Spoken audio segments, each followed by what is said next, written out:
আসসালামু আলাইকুম। সবাই কেমন আছেন?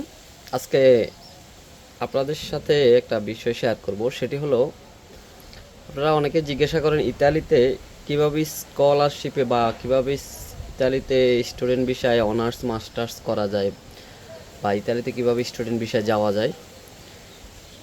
তো কি প্রসেস, খরচ কত, তারপরে কিভাবে আবেদন করতে হয় আর কখন আবেদন করতে হয়, আবেদনের সময় কতদিন থাকে, এই সবগুলো প্রশ্নের উত্তর দিব আজকে এই ভিডিওতে।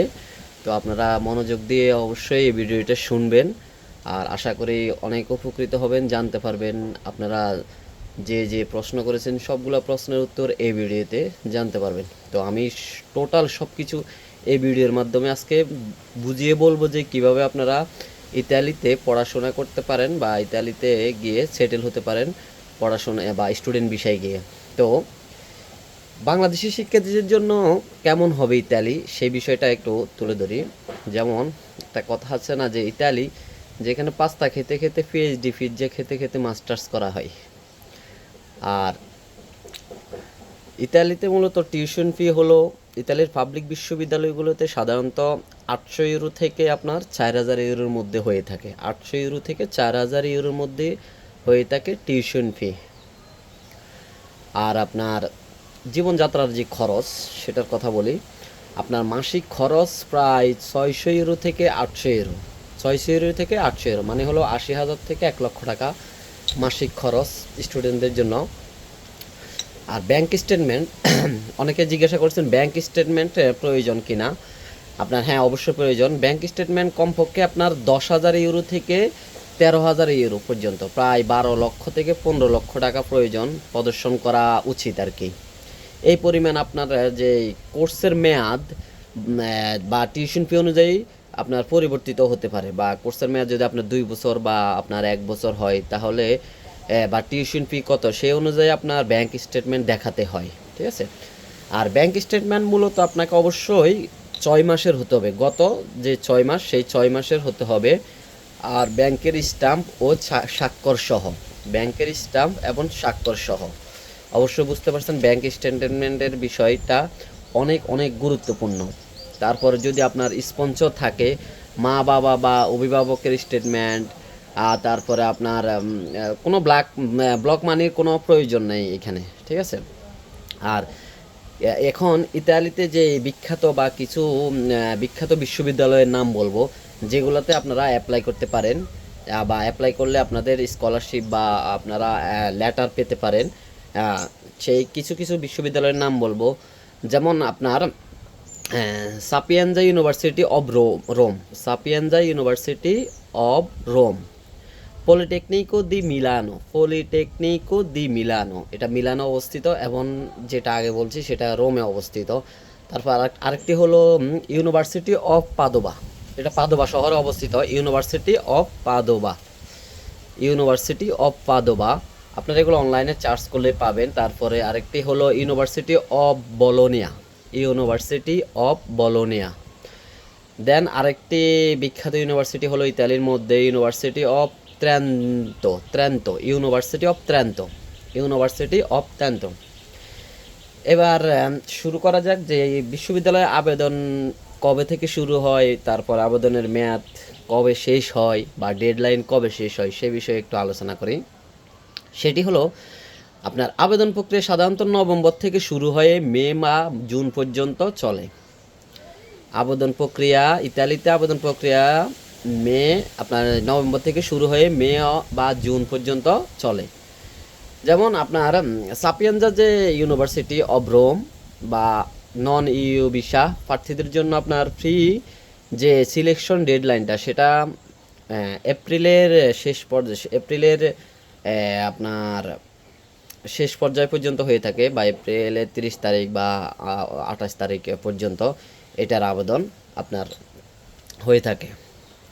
তারপর স্কলারশিপ, যেমন আপনার কিছু কিছু স্কলারশিপ আছে ইতালিতে, আপনার ডিএসইউ স্কলারশিপ আছে, ইতালিয়ান গভর্নমেন্ট স্কলারশিপ আছে, তারপরে বিশ্ববিদ্যালয় ভিত্তিক স্কলারশিপ আছে। স্কলারশিপ আছে আপনারা 100% থেকে 80% বা 50% পর্যন্ত স্কলারশিপ পেতে পারেন। আর যে অনেকে প্রশ্ন করেন যে স্টাডি গ্যাপ যে আমার এত বছর মাস্টার্স বা অনার্স থেকে অনার্স কমপ্লিট, কিন্তু আমার গ্যাপ আছে 3 বছর বা 2 বছর, আমি কি এখন মাস্টার্সে পড়ালেখা করতে যেতে পারবো কি না, অথবা আমার আপনার অনার্সের লেভেলে আপনার গ্যাপ আছে? হ্যাঁ, পারবেন অবশ্যই। ব্যাচেলর প্রোগ্রামের জন্য সর্বোচ্চ 2 বছর গ্যাপ থাকলে আপনি ইতালি ভিসার জন্য, স্টুডেন্ট ভিসার জন্য আবেদন করতে পারবেন। তারপর আপনার মাস্টার্স প্রোগ্রামের জন্য সর্বোচ্চ 8 বছর পর্যন্ত স্টাডি গ্যাপ, মানে 8 বছর অনার্সের পর আপনি যদি 8 বছর গ্যাপ থাকে, তারপর আপনি মাস্টার্সের জন্য আপনার ইতালিতে আবেদন করতে পারবেন। আর যদিও তা অবশ্যই যথাযথ ব্যাখ্যা করতে হবে যে কেন আপনি 8 বছর গ্যাপ রেখেছেন অনার্সের পরে। তারপরে সবচেয়ে কমন যেই প্রশ্নটা সেটি হলো আপনার আইএলস প্রয়োজন কিনা। অবশ্যই আপনার আইএলস প্রয়োজন। সাধারণত আইএলস 5.5 থেকে 6 পয়েন্ট প্রয়োজন ইতালিতে আপনার স্টুডেন্ট ভিসার জন্য। 5.5 থেকে 6 পয়েন্ট প্রয়োজন।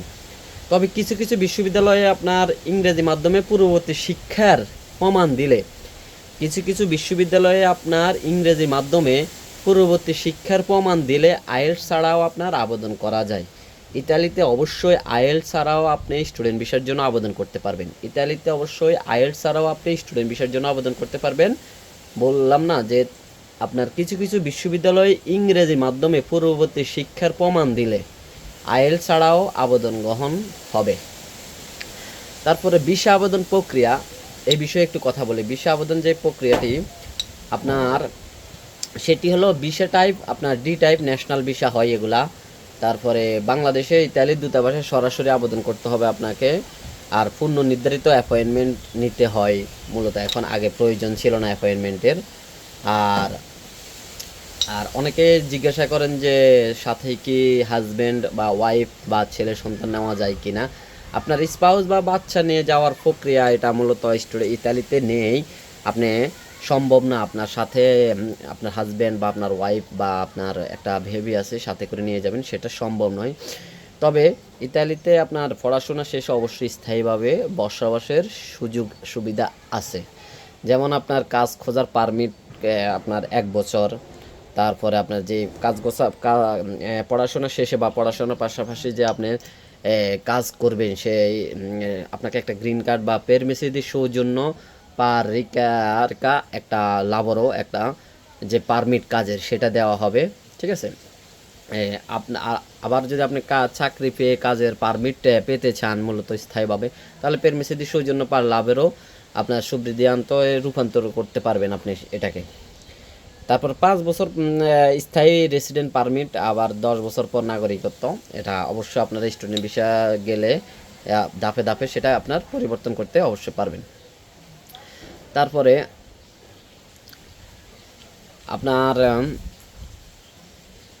যে ইতালিয়ান ভাষার যে প্রয়োজনীয়তা, অবশ্যই ইতালিয়ান ভাষার প্রয়োজনীয়তা আছে আপনার, বিশেষ করে দৈনন্দিন জীবনে আপনার অবশ্যই ইতালিয়ান ভাষার প্রয়োজন আছে।